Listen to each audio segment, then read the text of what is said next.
Bendiciones para todos nuestros hermanos de Templo Belén, Casa de Pan. Estamos tan contentos de poder compartir este espacio donde podemos crecer juntos como parte de la iglesia, el cuerpo de Cristo, la iglesia universal, donde estamos de muchos lugares, muchos sitios, de muchas épocas, pero todos alrededor de la palabra de Dios. Es por su gracia, por su amor. Nosotros los seres humanos nos vemos diferentes entre nosotros. Vemos a unos más ungidos que a otros, unos más altos, más grandes, más viejos, más jóvenes, con más recursos, con menos recursos. Pero realmente ante Dios, como su palabra lo dice, todos somos iguales. Valimos el precio de la obra de nuestro Señor Jesucristo en la cruz del Calvario.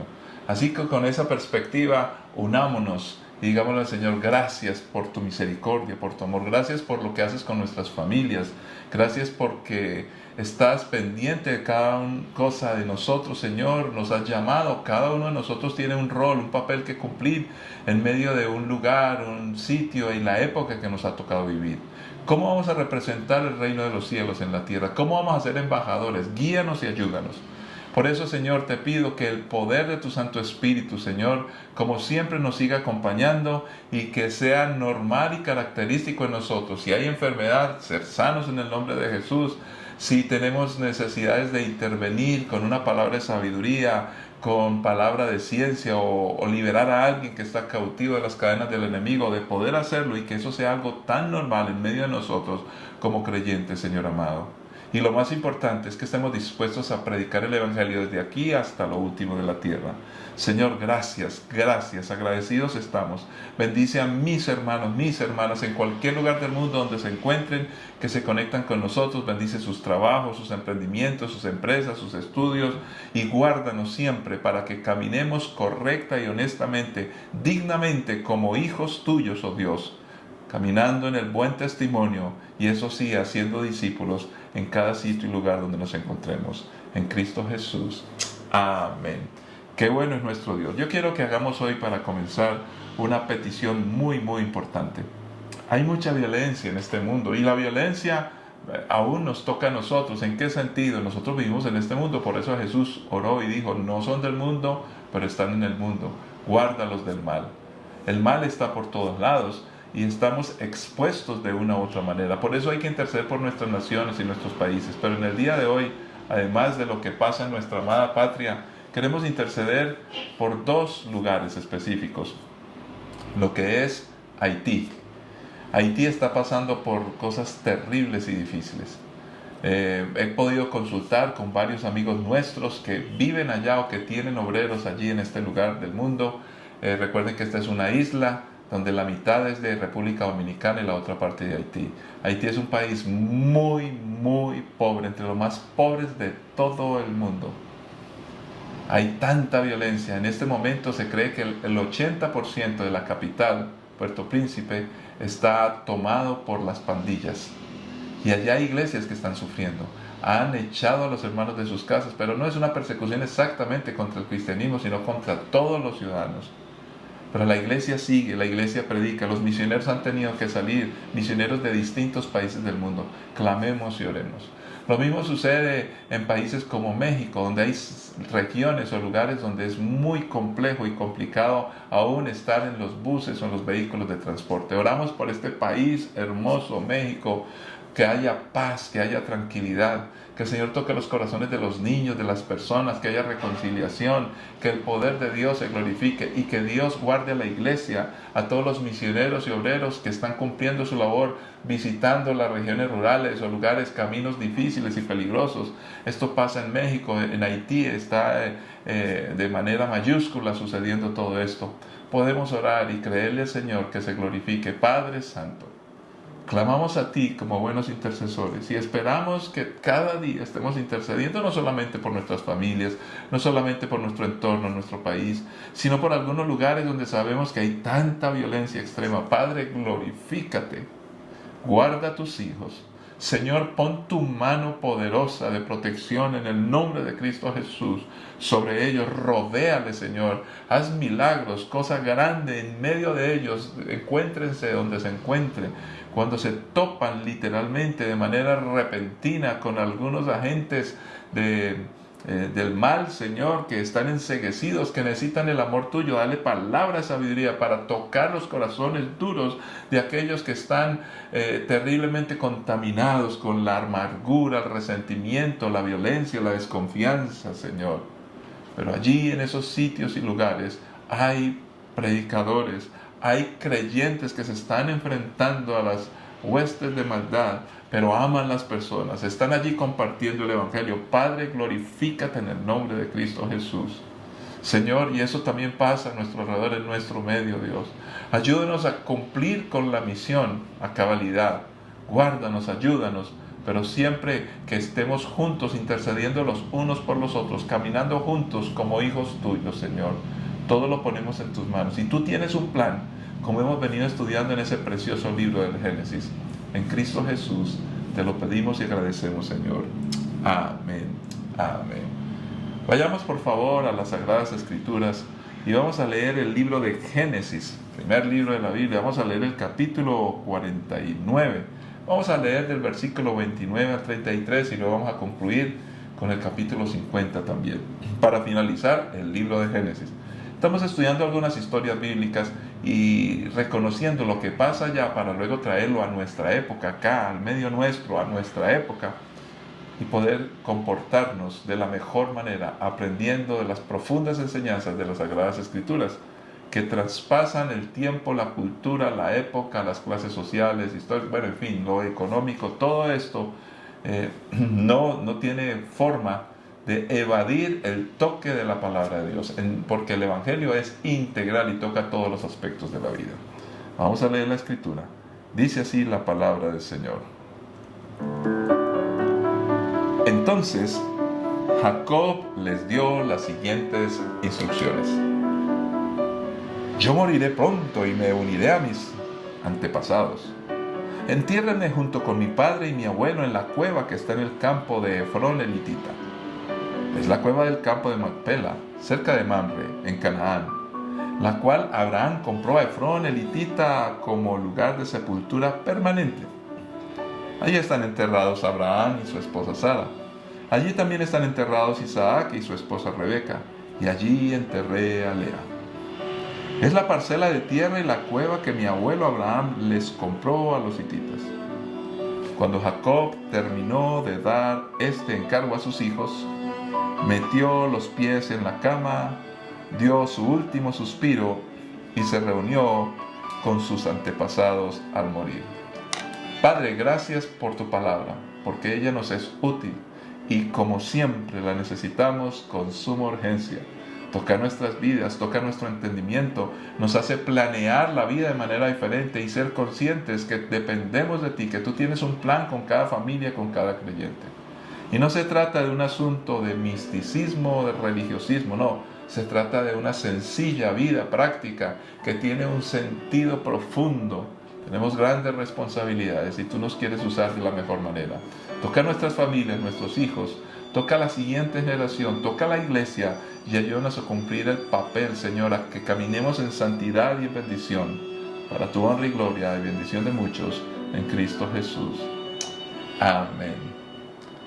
Esta es una historia que tiene de todo, una historia hasta conmovedora, en algunos momentos hasta nos puede hacer reír, porque hay unas ironías, por supuesto, ironías que tienen que ver con la vida. Hoy vamos a encontrar una de ellas. Y podemos hablar entonces de una historia que finaliza. Hasta ahí podríamos hablar de Jacob y de José y de sus hermanos. El capítulo 50 del Génesis, 49 y 50, nos están llevando a una culminación de un periodo donde Dios hizo grandes cosas. El incipiente pueblo, porque todavía apenas empezaba a esta familia a crecer abundantemente, termina como una especie de ciclo. Ahora bien, yo no creo mucho en esto de los ciclos, nosotros tenemos solo una vida, pero para ser prácticos hay momentos, digámoslos así, en la vida. No es de hablar de cerrar y abrir ciclos. No, yo creo que tenemos una sola vida que Dios nos dio, pero hemos de interpretar los momentos sabiamente. Entonces podríamos decir que básicamente a Jacob ya se le acabó la historia. Entonces es una historia que finaliza pero finaliza para comenzar. Si nosotros tan solo pudiéramos comprender la trascendencia de esta frase, una historia que finaliza para comenzar. A veces nosotros ya con los años pensamos y creemos que, oh Señor, ayúdanos a hacer el último esfuerzo en estos 20, 30 años, 10, 5, lo que sea, entre más ancianos estemos. Pero realmente, como dice la Biblia, la vida es como la flor del campo, que crece, nace, nos muestra sus hermosos pétalos, pero al otro día ya está marchita y se muere. La vida es rápida, pasa rápido. Pero Dios tiene un plan que trasciende a nuestras vidas y sigue en las generaciones hasta que Él venga por nosotros. Entonces, encontramos que aquí en la panacea, la época mejor en el caso de José, el segundo después del faraón, allí puede bendecir a su familia, Dios lo utilizó para preservación. ¿Qué más le podía pedir José a Dios?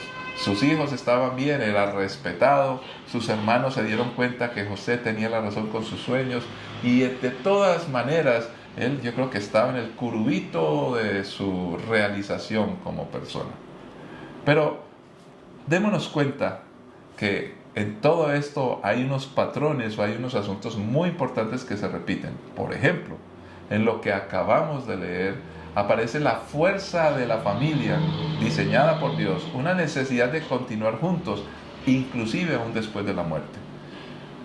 ¿Y esto qué quiere decir?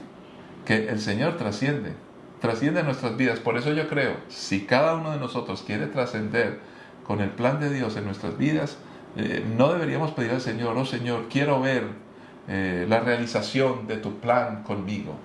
Y el Señor, yo creo que cuando decimos eso nos dice o piensa, oye hijo, pero si tú me pides cosa grande para ti y quieres ver la culminación de ello, estás pidiendo una cosa muy pequeña. Si tú quieres cosa grande, la culminación estará en generaciones en el futuro.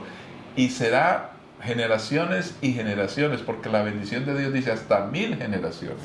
Y es una manera poética de decirlo. En otras palabras, cuando hacemos lo correcto, es incontable, inclusive culminamos con la existencia del hombre en la tierra y empata con la eternidad en el reino de los cielos. Pero leamos un poquitico más acerca de la historia, vayamos al capítulo 50. ¿Qué nos dice la Escritura? Versículos 14 al 21. Después de haber enterrado a Jacob, José regresó a Egipto junto con sus hermanos y todos los que lo habían acompañado al entierro de su padre. Pero ahora que su padre había muerto, los hermanos de José tuvieron temor y se decían, ahora José mostrará su enojo y se vengará por todo el mal que le hicimos. Entonces enviaron a José un mensaje que decía, antes de morir tu padre nos mandó que te dijéramos, por favor perdona a tus hermanos por el gran mal que te hicieron, por el pecado de haberte tratado con tanta crueldad.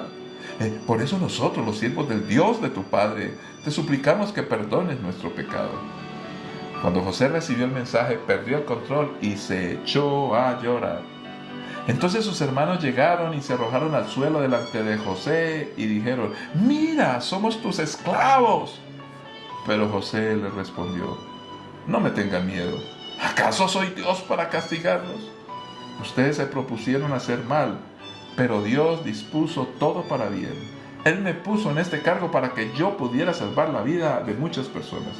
No tengan miedo.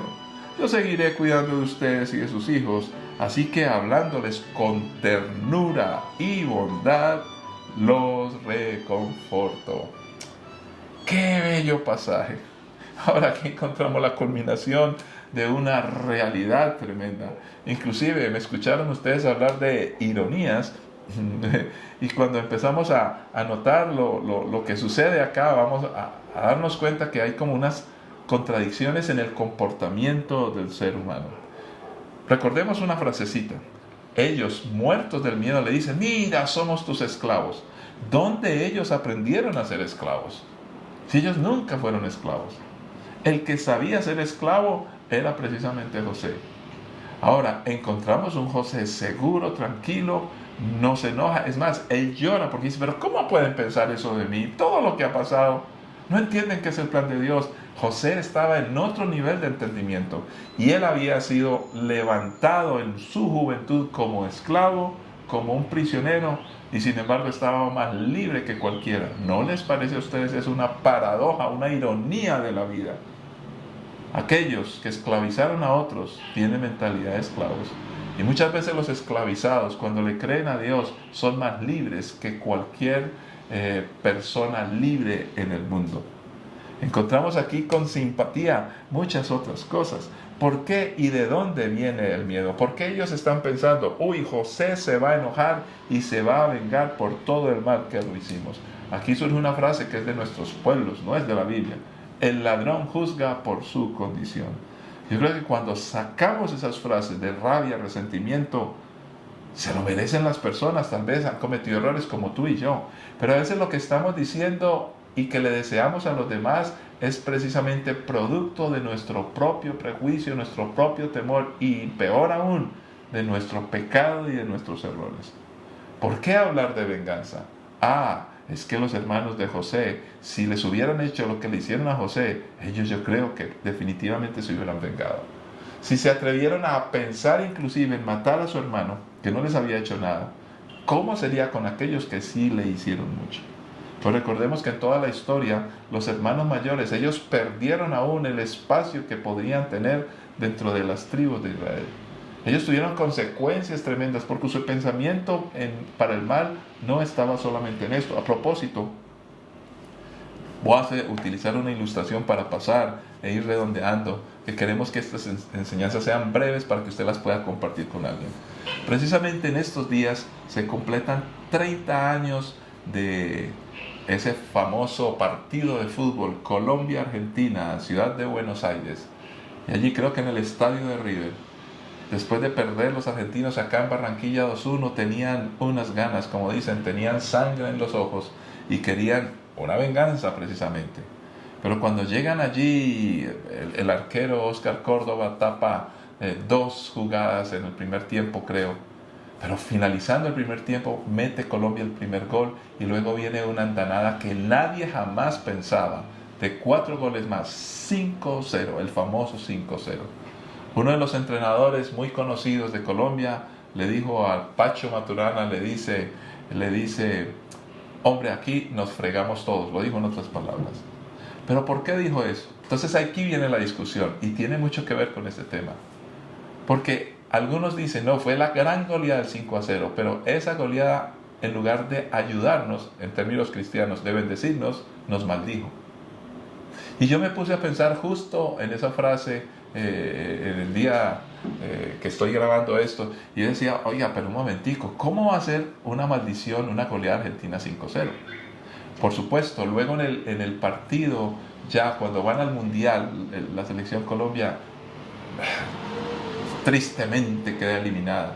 Inclusive el astro del fútbol, Pelé, dijo, Colombia puede llegar a ser campeón. Y todavía muchos alegan y dicen que es de las mejores selecciones de toda la historia del fútbol mundial. Esa selección que le había ganado a un equipo que fue campeón del mundo recientemente. Muchos de ellos habían ido al mundial, que habían quedado campeones. ¿Y cómo es posible que Colombia les gana 2-1 acá y 5-0? Si fueran 2 partidos sumados, estaríamos hablando de un 7-1. ¡Qué tremendo! Pero precisamente pensando en este tema y uniéndolo con esta historia, yo creo que es un error decir que ese 5-0 fue el culpable. Nos creímos muy grandes porque le ganamos 5-0 a Argentina y entonces nos fue mal en el Mundial porque pensábamos que por eso le íbamos a ganar a todo el mundo. Yo me niego a creer que el 5-0 es el causante de eso. No. El 5-0 simplemente desnudó lo que sentimos nosotros los colombianos cuando ganamos. Y lo que nos pasa malo no es culpa de jugar bien el fútbol y ganarle a un equipo 5-0. Es culpa de la mentalidad que tenemos. Y entonces con esa mentalidad y por esa situación fue que llegamos a un mundial, no nos preparamos bien, dicen que hubo, bueno, hay mucha discusión, no soy un experto, pero que hubo pelea de egos y que, bueno, pero eso fue culpa de un 5-0 o es culpa de un carácter que necesita ser mejor formado. En otras palabras, ¿qué le pasaba a los hermanos de José? Ellos eran culpables por su forma de ser y los perseguía precisamente su falta de mentalidad. Y entonces les tiene que decir su hermano, no tengan miedo, por supuesto que no, yo seguiré cuidando de ustedes y de sus hijos. Así que les hablaba con ternura y bondad y los reconfortaba. Hasta estaban devastados estos, los tuvo que reconfortar. ¿Cómo una persona que sufre tal crueldad de sus hermanos se comporta de esta manera? Precisamente alguien que adquirió mentalidad que viene de Dios, que los sueños podía comprender, que Dios le había hablado, lo había acompañado, había visto en las circunstancias más oscuras y difíciles cómo la mano de Dios estaba con él. Entendió y trascendió el plan de Dios. Como quien dice, a él no lo mareó ser esclavo y no lo mareó ser el segundo del faraón. Y si somos así, pues hagamos la comparación con el fútbol. Podemos ganar 5-0, pero eso no nos marea en la vida. Y después si perdemos, no nos marea. Somos lo que somos y continuamos adelante. Ahora bien, ¿qué encontramos? Que estos muchachos, bueno, ya eran viejos, los hermanos de José, estaban prisioneros de su pasado. Los temores que tenían era por causa de lo malo que habían hecho. Los chantajes o cuasi extorsiones que muchas veces los hijos tienen con los padres, porque si se acuerdan de los errores de los padres y ahora el padre o la madre son creyentes y quieren enmendar y corregir, le sacan en cara su pasado. El pasado aún a uno mismo lo persigue, porque cuando hemos cometido errores y nos ha ido mal, entonces esas inseguridades nos acompañan en un presente. Los moldes o patrones de conducta que adquirimos en medio de un mundo malo y difícil no son fáciles de sacarlos de nuestra vida. Si crecimos en un lugar de violencia, aunque hoy seamos cristianos, la tendencia humana y esa naturaleza pecaminosa es que podamos superar las cosas con violencia. Si confiamos demasiado en el dinero y humillábamos a los demás porque pensábamos que todo lo comprábamos con dinero, pues ahora llegamos como cristianos en una iglesia, podríamos decir, bueno, yo voy a hacer generosidad porque tengo mucho dinero, pero luego quiero controlarlos a todos. Nuestros propios errores y pecados del pasado pueden acompañarnos, aunque no los cometamos hoy, aunque no los volvamos a hacer, pero ese recuerdo nos genera temores y miedos. Esa es una de las maneras en que se traduce una palabra hebrea y algunas palabras griegas que todas, siendo diferentes, se ponen en la versión en español como pecado. Pero muchas de ellas hablan de eso. El pecado, ¿qué es? Ese temor por causa de lo malo que yo hice, que me acompaña hoy, es producto también del pecado. Por eso, segunda carta a los Corintios nos dice uno de los pasajes más importantes para los cristianos. Así que hemos dejado de evaluar a otros desde el punto de vista humano. En un tiempo pensábamos de Cristo solo desde un punto de vista humano. ¿Qué tan diferente lo conocemos ahora? Esto significa que todo el que pertenece a Cristo se ha convertido en una nueva persona. La vida antigua ha pasado, una nueva vida ha comenzado. Y aquí Pablo nos establece dos maneras de ver el pasado. Con los ojos humanos, o ver como Dios quiere que veamos por Jesucristo, con los ojos espirituales. Por eso el que está en Cristo, nueva criatura es, las cosas viejas pasaron y aquí todas son hechas nuevas. Quiere decir que si te ofendieron, te dañaron, te destruyeron, hoy tú perdonas, amas, bendices, ayudas, fortaleces, hablas con ternura y bondad como lo hizo José. Si le enseñamos eso a nuestros hijos, entonces, aun cuando nosotros no estemos acá, la generación que viene, que quede, se repartirá la herencia en bondad. ¿Cuánto se habla hoy en nuestro país acerca de justicia para que las personas puedan tener lo mejor de lo mejor y que no seamos egoístas? Pues eso no es algo que pensamos nosotros, según la Biblia, se va a lograr a punta de leyes. Se necesita transformación del corazón del hombre. Cuando el hombre es transformado y no es perseguido por su pasado, por sus temores, por sus errores, por sus pecados, pues entonces va a actuar tan correcto como lo hizo José, con palabras de amor y ternura y de bendición. Los libres esclavos versus el esclavo libre.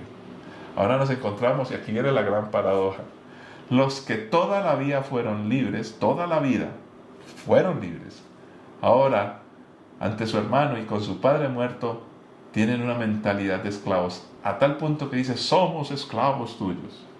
Y todo lo hacen por el miedo. La mentalidad de esclavitud no se quita solamente al quitar las cadenas, al salir de una cárcel o a decir por un decreto, son libres. Se necesita cambiar nuestra mente y somos transformados por medio de la renovación de nuestro entendimiento, como dice la palabra. Y versus el esclavo que es libre. ¿Cómo así un esclavo puede ser libre? José estudió para esclavo, le tocó la escuela de la esclavitud, vivió allí, pero ahora hablaba no como el producto de su pasado, sino como el producto del plan de Dios, un hombre libre, claro y correcto. Por eso me encanta este precioso canto. Sublime gracia del Señor, que a un infeliz salvó. Fui ciego, mas hoy miro yo, perdido, y Él me halló. Su gracia me enseñó a temer, mis dudas ahuyentó. Oh, cuán precioso fue a mi ser cuando Él me transformó. Solamente el Evangelio nos transforma. Me encanta este canto. ¿Y por qué lo quise entonar? Aunque no, sin instrumentos ni nada. ¿Saben por qué? Porque el hombre, Newton, que compuso este himno hace muchos años, él fue un esclavista. Él llevaba esclavos porque él era capitán de un barco desde África a Inglaterra. Y muchos murieron. Pero luego de dejar esa vida, él se sintió muy mal, conoció de Cristo Jesús y dice que lo atormentaba lo malo que había sido. Pero llegó a ser predicador del Evangelio, trabajaba en una iglesia y todo esto, y allí, en esos momentos, compuso este precioso himno. Lo curioso del asunto es que él reconoce en su canto: estaba yo ciego y ahora veo. Cuando él compuso esas palabras se refiere a la ceguera que causa el pecado, a la confusión del pasado que nos persigue, que nos daña y que nos destruye. Y él habla de eso: ya no tengo eso, ahora veo, ahora estoy claro como José. Antes estaba como los hermanos de José, ahora estoy claro, estoy bien, veo bien. Pero de manera física, cuando compuso esta letra, él realmente estaba ciego. ¡Qué ironía! ¡Qué paradoja! Un hombre ciego compone: yo estaba ciego y ahora que soy ciego físico, realmente veo mejor. Ese es el comportamiento que logra el creyente que se deja tocar por el Evangelio, por el mensaje de Dios que en el Antiguo Testamento le llegó a José. Y José estaba libre aunque había sido preparado como esclavo. Y sus hermanos libres ahora estaban esclavizados por su pasado. ¿Cómo estás tú? ¿Cómo quieres que estén tus hijos? ¿Cómo vamos a caminar? Padre Santo, te pedimos en el nombre de Cristo Jesús que nos ayudes a caminar en plena libertad, Dios. Venimos de un pasado difícil, complejo. ¿Qué tantas cosas hemos hecho que nos persiguen todavía? ¿Cuántos temores, cuántas inseguridades? Padre, todo lo ponemos delante de ti. Tú nos fortaleces, tú nos guardas, tú nos bendices, tú nos ayudas. Nos levantamos en bendición para tu honra y gloria y poder acompañar a otros a que conozcan el mismo camino. Que su pasado, si lo recuerdan históricamente, lo puedan contar y decir, pero en bendición y amor, comprendiendo que ahora hay un plan tuyo para bendición de muchos. Señor, ayúdanos a seguir admirando a José, siguiendo su ejemplo. Nosotros somos libres, aunque antes éramos esclavos. Y aquellos que creamos que caminamos muy bien y que podemos con todo, mire el que cree que esté firme, mire que no caiga, porque dependemos de tu gracia y de tu amor. Por eso oramos por nuestra iglesia, oramos por los planes que tienes con nosotros, oramos por aquellos que están en crisis espiritual, aquellos que están desanimados, que están preocupados, que recuerden que Dios tiene, tú, oh Dios, tienes un plan con ellos y que tienes un futuro hermoso y brillante, una tierra prometida, para tu honra y gloria y bendición de muchos, en Cristo Jesús. Amén. Que la paz y la gracia de nuestro Señor Jesucristo les acompañe. Nos veremos de nuevo por este espacio en su momento indicado. Bendiciones para todos.